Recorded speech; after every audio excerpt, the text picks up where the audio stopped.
بسم اللہ الرحمن الرحیم۔ السلام علیکم ناظرین، کیا ملک میں مارشاء اللہ لگنے جا رہا ہے؟ یہ بات میں نہیں کر رہا، یہ بلاول بھٹو زرداری صاحب نے کی ہے۔ یہ بات کیوں کی ہے، اس کے پیچھے کیا وجوہات ہیں اور ملک کی صورتحال کہاں پہ جا رہی ہے؟ بہت سارے لوگ پوچھ رہے ہیں کہ سپریم کورٹ کا متوقع فیصلہ کیا آئے گا اور اس کے بعد کیا کچھ ہوگا۔ آج وفاقی کابینہ نے ہنگامی میٹنگ کی، رات کے ٹائم روزے کے بعد یہ اسپیشل میٹنگ بلائی گئی اور اس سے ایک بہت بڑی آؤٹ کم نکلی ہے۔ کل کو سپریم کورٹ کا فیصلہ روکنے کی کوشش کی جا رہی ہے، میں آپ کو بتاتا ہوں کس طرح سے کی جا رہی ہے۔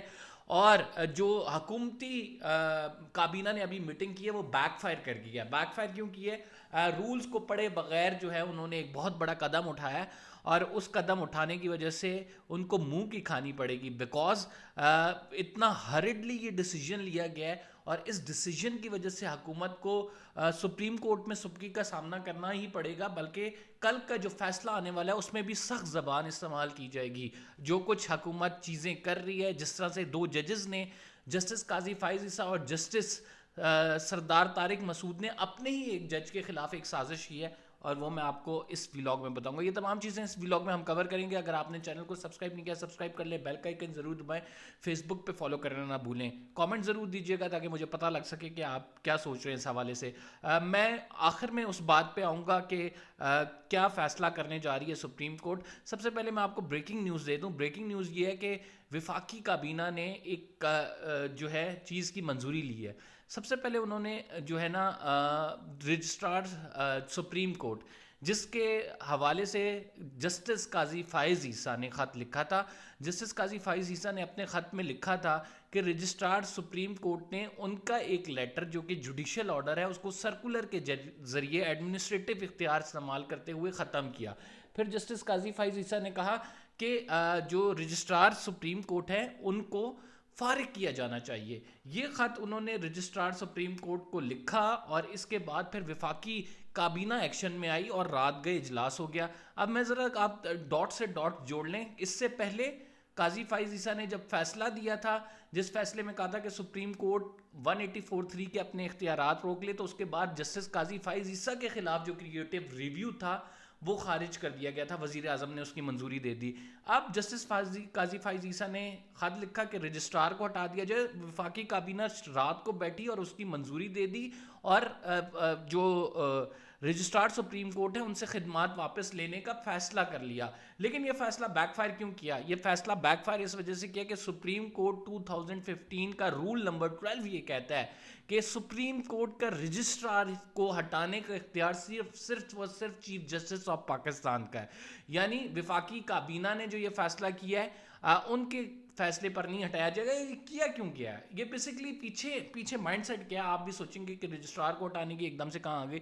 رجسٹرار ہوتا ہے chief executive bureaucrat of the court. وہ سارے کیسز، ان کے فکسیشن، ان کے جو ہے روسٹم، سارا رجسٹرار کی ذمہ داری ہوتی ہے وہ کرنا، اور چیف جسٹس کے ہمیشہ ساتھ ہوتا ہے۔ رجسٹرار اگر چھٹی پہ جائے اس کا ایڈیشنل رجسٹرار ہوتا ہے، رجسٹرار ہونا لازمی ہے۔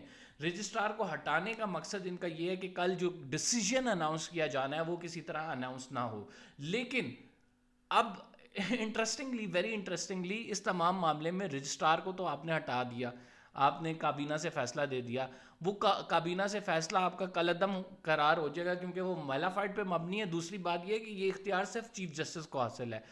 تیسری چیز آپ یہ بھول گئے کہ رجسٹرار ہٹے گا تو ایڈیشنل رجسٹرار اس کی جگہ پہ ڈیوٹی دے گا۔ وہ کل اناؤنس ججمنٹ کا روسٹر جاری کرے گا اور کل ججمنٹ اپنے ٹائم پہ اناؤنس ہوگی۔ اس سے صرف یہ کیا ہوگا کہ آپ نے چیف جسٹس کو بیک فٹ پہ کرنا تھا۔ جیسے چیف جسٹس نے آج آپ کی پارٹی کے رہنماؤں کو بولنے کا موقع نہیں دیا، اور چیف جسٹس نے یہ کہا کہ آپ لوگوں نے تو بائیک آؤٹ کیا تھا، آپ کہاں ہمارے پر جو ہے ہمارے سامنے آ گئے۔ تو اس پر کہا گیا کہ ہم نے سر آپ کے بینچ پہ اعتراض کیا تھا، بائیک آؤٹ نہیں کیا۔ تو اس پر جسٹس منیب نے کہا کہ جب آپ کو ہم پہ اعتراض نہیں ہے تو ہمارے سامنے آرگیومنٹ کیوں کر رہے ہیں؟ اور پھر 3 رکنی بینچ نے ان کے آرگیومنٹس نہیں سنے تھے۔ تو یہ گیم چل رہی ہے۔ ساتھ ہی 2 ججز، جسٹس قاضی فائز عیسیٰ اور جسٹس طارق مسعود نے ایک اور لیٹر لکھا ہے۔ وہ لیٹر جسٹس مظاہر علی اکبر نقوی کے حوالے سے ہے، اور اس لیٹر میں کہا جاتا ہے کہ بتایا یہ گیا ہے کہ جو جسٹس مظاہر علی اکبر نقوی ہیں ان کے خلاف سپریم جوڈیشل کونسل میں پینڈنگ ہے ریفرنس، اس ریفرنس جو پینڈنگ ہے اس کا فیصلہ کریں۔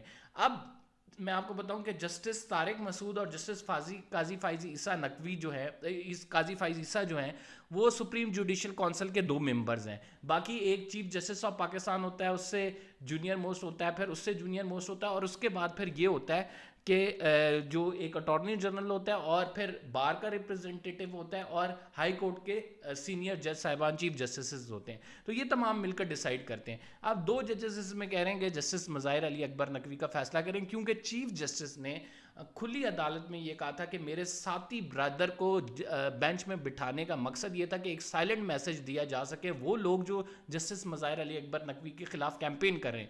یعنی chief justice right now justice Mazahar کے ساتھ کھڑے ہیں، اور یہ 2 ججز چونکہ یہ الگ دھڑا ہے تو انہوں نے ایک لیٹر لکھا ہے.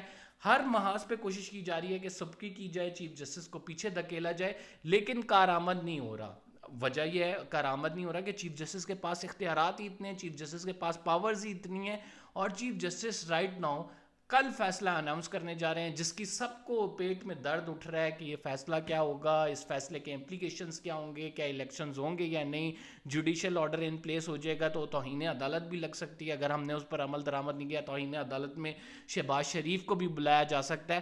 تو یہ ساری چیزیں دیکھ کے جو ہے نا آپ کہہ سکتے ہیں کہ یہ لوگ جو ہیں وہ سازشیں کی جا رہی ہیں. جسٹس قاضی فائز عیسیٰ اس میں شامل ہیں، جسٹس طارق مسعود شامل ہیں، جسٹس امین الدین شامل ہیں، اور یہ ایک باقاعدہ دھڑا بنا ہوا ہے جس میں جسٹس منصور علی شاہ، جسٹس اطہر من اللہ آنریبل ججز ہیں جو کہ ایک طرف ہیں، دوسری جانب ہمیں جسٹس عمر عطا بندیال، جسٹس منیب اختر، جسٹس قاضی فائز عیسیٰ، شاہد وحید، یہ لوگ نظر آتے ہیں.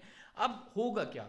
کل سپریم کورٹ آف پاکستان بڑی امپورٹنٹ ڈیسیجن اناؤنس کرنے جا رہی ہے. جی اناؤنسمنٹ میں آپ کو بتا دیتا ہوں پریڈکشن کیا ہے. پریڈکشن یہ ہے کہ سپریم کورٹ الیکشن کروانے کا ہی حکم دے گی اور کہے گی کہ الیکشن سے راہ فرار کوئی نہیں ہے، آپ کو 90 دن کے اندر الیکشن کرانے تھے، منیمم پاسبل ٹائم میں الیکشن کرائیں. الیکشن کمیشن کو ڈائریکشن دے گی ود امپلیکیشنز. امپلیکیشن یہ ہے کہ اگر آپ نے یہ نہ کیا تو آپ کو نتائج بھگتنے ہوں گے. نتائج کیا بھگتنے ہوں گے؟ توہین عدالت کا سب سے بڑا یہ ہے کہ توہین عدالت میں ان کو بلایا جا سکتا ہے، کرمنل پروسیڈنگ بھی ان کے اگینسٹ سٹارٹ ہو سکتی ہیں، کیونکہ کوئی بھی ڈائریکشن دے سکتی ہے سپریم کورٹ آف پاکستان. کیا سپریم کورٹ کی جانب سے جو ہے نئی ڈیٹ اناؤنس کر دی جائے گی؟ دیکھیں سپریم کورٹ کی جورسڈکشن تو ہے، وہ کوئی نئی ڈیٹ دے سکتا ہے، لیکن سپریم کورٹ نے چونکہ انتخابات کروانے نہیں ہیں تو لہٰذا ہو سکتا ہے سپریم کورٹ الیکشن کمیشن کو ڈائریکٹ کرے. اور پھر اگر سپریم کورٹ کی یہ ججمنٹ آ جاتی ہے، اس پر امپلیمنٹیشن نہیں ہوتی، تو اٹس ریٹن آن دا وال. چیف جسٹس صاحب نے سپتمبر میں جانا ہے، وہ یہ جو ہے کانٹیمپٹ میں لے کے جائیں گے معاملہ اور وہ الیکشن کروا کے رہیں گے. تو اس وجہ سے جو لوگ بھی یہ سمجھ رہے ہیں کہ الیکشن کے حوالے سے چیف جسٹس کوئی مبہم سا فیصلہ دے دیں گے، مبہم نہیں ہوگا، بڑا سخت کرارا فیصلہ ہوگا، اور اس میں chief justice of Pakistan election کروانے کا کہیں گے. کوئی 8 اکتوبر نہیں ہے کہ 8 اکتوبر کو الیکشن ہوں گے، یہ پہلے ہوں گے الیکشن. چیف جسٹس کا سپریم کورٹ سے یہ فیصلہ آئے گا، جیسے انہوں نے پہلے فیصلہ دیا تھا اسی طرح کا فیصلہ آئے گا، سخت فیصلہ آئے گا. نتائج کی دھمکی ہوگی کہ اگر آپ نے یہ نہیں کیا تو آپ کو یہ کرنا پڑے گا، یہ کرنا پڑے گا، یہ کرنا پڑے گا، اگر آپ نے ہمارا حکم نہیں مانا تو آپ کو کے لیے یہ سزا ہوگی پرٹیکولرلی. تو اس طرح کا ایک فیصلہ آنے والا ہے سپریم کورٹ آف پاکستان سے، اور سب کو انتظار ہے کل صبح کا. لیکن یہ رات بڑی لمبی ہے، اس میں سازشیں بہت زیادہ ہونی ہیں، جو کہ سازشیں کچھ میں نے آپ کو ڈسکلوز بھی کر دی ہیں. لیکن یہ جو انہوں نے ابھی سازش کی ہے، جو کابینہ کو بلا کے رجسٹرار کو ہٹایا، یہ بیک فائر کر جائے گی. فی الحال کے لیے اتنا ہی. قمر زیدی کو اجازت دیجیے، انشاءاللہ اگلے ولاگ میں آپ سے ملاقات ہوگی. اگر آپ کو میرا ولاگ پسند آیا تو ضرور سبسکرائب کیجیے، بیل کا آئکن ضرور دبائیے. اللہ حافظ.